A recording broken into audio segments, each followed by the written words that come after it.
अब कैटलिस्ट के बारे में हम सब एक बहुत छोटी सी बात जानते हैं. What is that? These are the substances which enhance the rate of chemical reaction without itself remaining unchanged. छोटी सी बात है कैटलिस्ट. ठीक है, मैं एक छोटा सा एग्जांपल देता हूँ कि हम कोई चीज जलाते हैं तो ऑक्सीजन उसके जलने में हेल्प करता है, लेकिन ऑक्सीजन खुद नहीं जलता. That is a simple example of catalysis. Clear? Now, as I told you, the rate of number of reactions, chemical reactions, they are altered simply by the presence of certain foreign substances. Catalyst chemical reaction का हिस्सा नहीं होता, लेकिन catalyst के बगैर chemical reaction हो भी नहीं सकता. तो कैटलिस्ट क्या है? एक ऐसा पदार्थ, एक ऐसा सब्सटेंस जो speed of a chemical reaction को चेंज करता है, which changes the speed of chemical reaction. तो पहली चीज कैटलिस्ट क्या करता है? which changes the speed of chemical reaction. और खुद उसमें किसी भी तरह का बदलाव नहीं होता. Without undergoing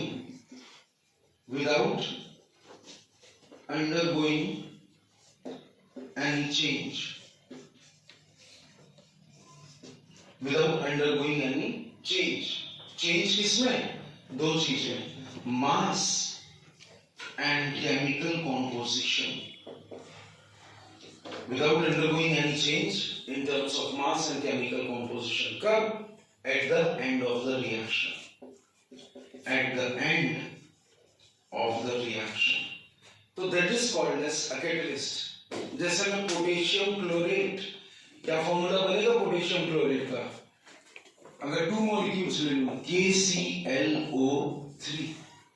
If I take 2 molecules of potassium chlorate and if I heat it out, तो ऑब्वियसली क्या दे रहा है? KCl देगा और ऑक्सीजन देगा. मतलब कितना? 2 KCl and O2. Balance it. Clear? So it will give you 2 KCl plus 3 O2. Clear? लेकिन ये रिएक्शन मेरी नजर में पूरा गलत है. और ये रिएक्शन गलत क्यों है? We have a very simple reaction. Reason why this reaction is wrong. Because this reaction will not take place. ये रिएक्शन तब तक नहीं होगा जब तक कि आप इसमें थोड़ा सा MnO2 ऐड नहीं करोगे, मैंगनीज डाइऑक्साइड. क्लियर? तो रेट ऑफ रिएक्शन MnO2 के ऐड करने से क्या कैटलिस्ट क्या काम कर रहा है? रिएक्शन को फास्टर कर देगा and it will occur at a very slow temperature. It will occur at a very slow temperature or at a lower temperature. Clear? है ना? And सबसे बड़ा बदलाव क्या आएगा कि जब मैंने इस रिएक्शन में MnO2 ऐड किया तो before the reaction or at the time of the reaction and at the end of the reaction, the mass and composition, what I am saying, the mass and composition of MnO2 remains unchanged. So that is what you call as a catalyst. और जैसे मैंने बताया कि we have 2 types of catalyst, positive and negative catalyst. अगर कोई catalyst, ध्यान से सुनिएगा, अगर कोई catalyst जो है वो rate of reaction को increase कर रहा है. Increase का मतलब क्या होता है यहाँ पे? Increase का मतलब वो rate of reaction को accelerate कर रहा है. So if a catalyst increases or accelerates the speed of a reaction, then it is called as positive catalyst. What it is called as? Positive catalyst. If any catalyst increases the speed of a reaction, if any catalyst increases or accelerates the speed of a reaction or the rate of the reaction, then it is commonly called as positive catalyst. लेकिन अगर कोई catalyst जैसे MnO2 मैंने डाला तो rate of reaction increase हो गया, तो this is MnO2 is what? It is a positive catalyst. लेकिन दूसरी तरफ अगर कोई कैटलिस्ट रेट ऑफ रिएक्शन को रिटार्ड कर रहा है मतलब रोक रहा है. क्लियर? तो that is called as negative catalyst. That is called as what? Negative catalyst. मतलब रिटार्ड कर रहा है मतलब क्या? स्पीड ऑफ रिएक्शन फास्ट होने की बजाय क्या हो रहा है? स्लो हो रहा है. तो negative called as negative catalyst. Clear है ना? तो ये चीज याद रखनी। इसमें थोड़ा सा कॉम्पिटिटिव लेवल पे और फर्दर देखेंगे तो याद रखेंगे पॉजिटिव कैटलिस्ट किसी भी केमिकल रिएक्शन के एनर्जी बैरियर को लोअर करता है। मतलब एनर्जी बैरियर मतलब क्या? It lowers the activation energy. Clear? और नेगेटिव कैटलिस्ट क्या करता है? वो पोटेंशियल एनर्जी को रेज करता है। मतलब negative catalyst increases the activation energy and a positive catalyst जैसा मैंने आपको बताया था it lowers the activation energy of the reaction. यहाँ पे दो बातें और देखने लायक है। क्या क्या? We have promoter and we have poison. What we have? One is what you call as promoter and another one is what you rightly call as poison. So let us see what does this means promoter and poison. कुछ substances ऐसे हैं जैसे arsenic हो गया, जैसे carbon monoxide हो गया। ये जो substances हैं ये कैटलिस्ट की एक्टिविटी को कम कर देते हैं, तो they are called as catalytic poisons. तो वो सब्सटेंस जो कैटलिस्ट की एक्टिविटी को लोअर कर रहा है that is called as catalytic poison. What it is called as? It is commonly called as catalytic poison. Is this clear? अब poison का मतलब लोअर क्या कर रहा है? मतलब वो कैटलिस्ट के एब्जॉर्प्शन को लोअर कर रहा है। It lowers the adsorption process of a catalyst. और अगर कैटलिस्ट के साथ में हमने कोई और सब्सटेंस को ऐड ऑन कर दिया है, if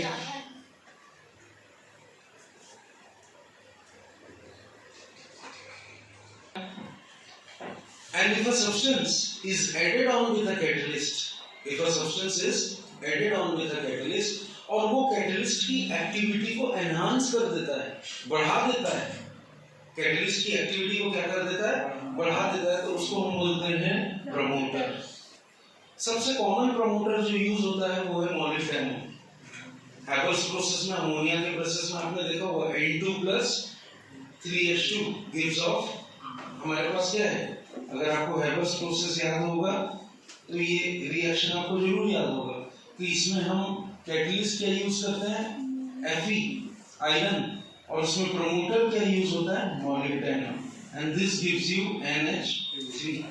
तो मॉलिब्डेनम यहाँ पे आयरन की एफिशिएंसी को क्या कर रहा है? बढ़ा रहा है, प्रमोट कर रहा है, and that is why we have these two factors, one is promoter and another one is molybdenum. अब बात करेंगे, we will next talk about the next topic, that is types of catalysis. Now we have two types of catalysis, homogeneous catalysis and heterogeneous catalysis. तो ये थोड़ा सा उस तरफ भी चलते हैं। We have the two type of the catalysis. We have homogeneous catalyst and we have heterogeneous catalyst. Now see, basically there are two types of catalyst. Homogeneous catalyst किसको बोलते हैं? What is commonly called as homogeneous catalyst or catalysis, I should say rather. So when we have homogeneous catalysis, clear? अगर catalyst जो है वो same phase में present है, if the catalyst is present in the same phase, clear? Same phase means what? Same phase as what you rightly call as the reactant and same phase as what you rightly call as the product. Clear? Then this type of catalyst is known as homogeneous catalyst. If I take, suppose 2SO2, let us take one reaction, 2SO2 plus O2, and obviously what it will give you? 2SO3. Clear? Right? इसमें मैंने मान लो catalyst use किया है NO. In some में these are the reactants and this is the product. But in some में एक चीज common है, पूछिए क्या? The common thing is ये भी गैस है, ये भी गैस है, ये भी गैस है, और प्रोडक्ट आपका जो बन रहा है वो भी gas. So when all the reactants and the products including the catalyst it act, they are in the same phase, then it is called as homogeneous catalyst. और homogeneous catalyst में इसकी एक थ्योरी है जिसको हम बोलते हैं इंटरमीडिएट कंपाउंड फॉर्मेशन थ्योरी। आइए उसको भी देख लेते हैं। There is a theory of homogeneous catalysis. Let us see to that also. The theory of homogeneous catalysis is also known as intermediate compound formation theory.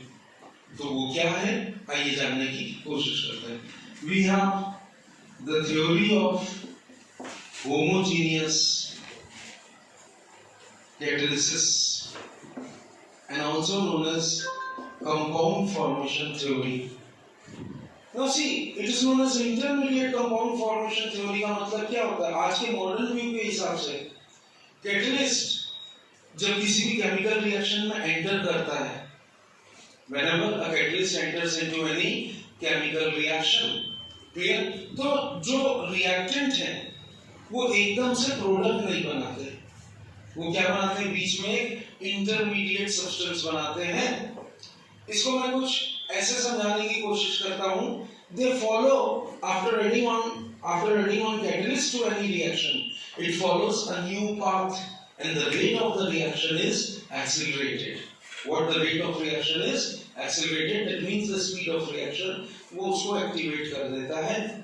मैं आपको एक छोटा सा reaction, intermediate compound formation theory, एक छोटे से reaction के माध्यम से समझाता हूं। This is also known as intermediate compound formation theory. तो let us see what does this theory tells you. जैसे मैंने आपको बताया कि एक कैटलिस्ट एकदम से रिएक्ट नहीं करता है। एक एग्जांपल देते हैं, oxidation of SO2 to SO3 in presence of NO. मैंने क्वेश्चन क्या बताया? Oxidation of SO2 to SO3 in presence of NO. अब you cannot understand that this reaction देखने से ऐसा लग रहा है कि it is a one step reaction, but no, it occurs in two step reaction. सबसे पहले क्या होगा? ऑक्सीजन एक रिएक्टेंट है इसके साथ में, ऑक्सीजन सबसे पहले रिएक्ट करेगा, मैंने NO डाला तो वो सबसे पहले रिएक्ट करेगा 2NO के साथ में। This is a reactant and this is a catalyst. What it is a catalyst, और कोई इंटरमीडिएट कंपाउंड बनाएगा 2NO3, तो it forms an intermediate compound. What it forms? It forms an intermediate compound. फिर आपका SO2 जो है वो react करेगा किसके साथ में? इसी इंटरमीडिएट कंपाउंड के साथ में। It will react with this intermediate compound. Sorry, this is NO2. तो वो NO2 के साथ में रिएक्ट करेगा। करके देखते हैं, SO2 plus NO2. Let us see what it forms.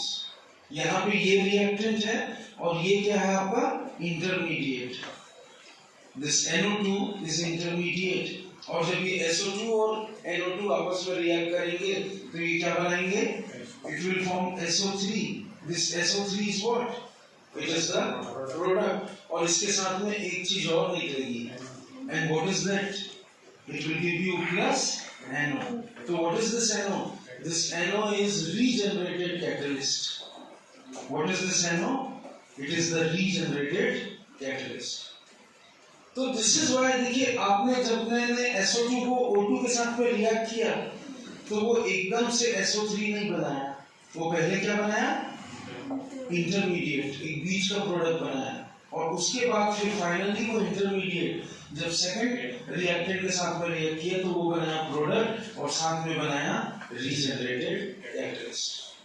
This is what you commonly call as the theory of intermediate compound formation theory. This happens in heterogeneous catalysis. Next we will move on, it happens in homogeneous catalysis. Next we will move on with heterogeneous catalysis. तो चलिए उस तरफ भी चलते हैं और देखते हैं, छोटा सा टॉपिक है।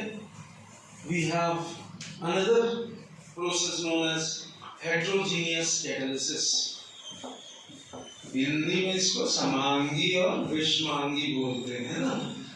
Heterogeneous catalysis, clear?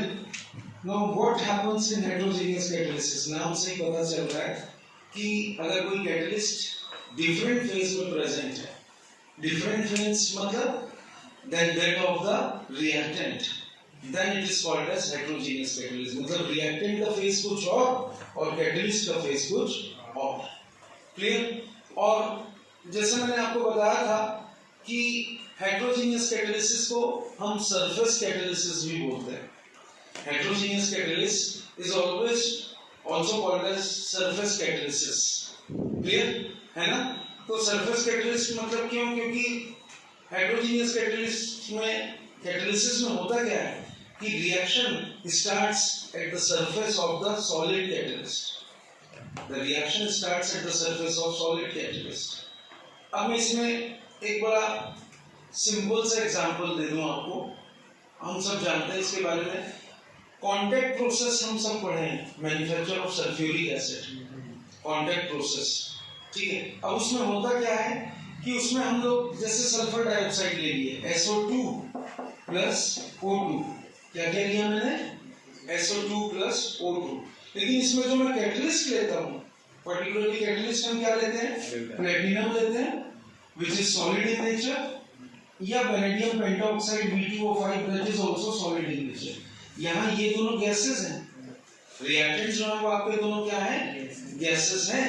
As you can see here, जो आपके रिएक्टेंट्स हैं वो क्या है? गैसेस हैं.